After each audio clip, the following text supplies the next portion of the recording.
নমস্কার বন্ধুরা, রাধে রাধে। তো তোমরা সবাই কেমন আছো? আশা করি সকলেই ভালো আছো। তো আমিও ভালো আছি, তোমাদের আশীর্বাদ ও ভালোবাসায়। তো বন্ধুরা, তোমরা যে আমার চ্যানেলটাকে সাবস্ক্রাইব করোনি, তো প্লিজ সাবস্ক্রাইব করে দেবে। নিচে থাকা বেল আইকনটাকে ক্লিক করে দেবে। তো দেখো, আমি বানাবো ভুট লঙ্কার আচার। তো দেখো, ভুট লঙ্কাগুলো কেটে নিচ্ছি কুচি কুচি করে।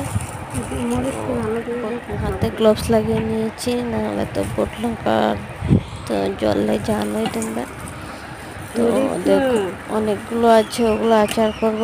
তো ওগুলো সবগুলো আগে কেটে নেব কুচি কুচি করে। ওগুলো আগে ধুয়ে রোদে শুকিয়ে নিয়েছিলাম, তারপর কুচি কুচি করে কেটে লবণ মেখে তারপর একটু রোদে দেবো। রোদে দিয়ে জলটা শুকিয়ে এলে তারপর এটাতে তেল ঢেলে দেবো। আর কোনো মশলা ব্যবহার করব না।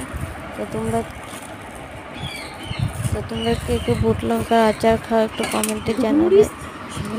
তো ভিডিওটা ভালো লাগলে অবশ্যই লাইক, কমেন্ট, সাবস্ক্রাইব করে দেবে বন্ধুরা। তো আজকের জন্য এতটুকু। বাই বাই সবাইকে, গুড নাইট। সবাই ভালো থেকো, সুস্থ থেকো। আবার নেক্সট ভিডিওতে দেখা হবে। Bye bye.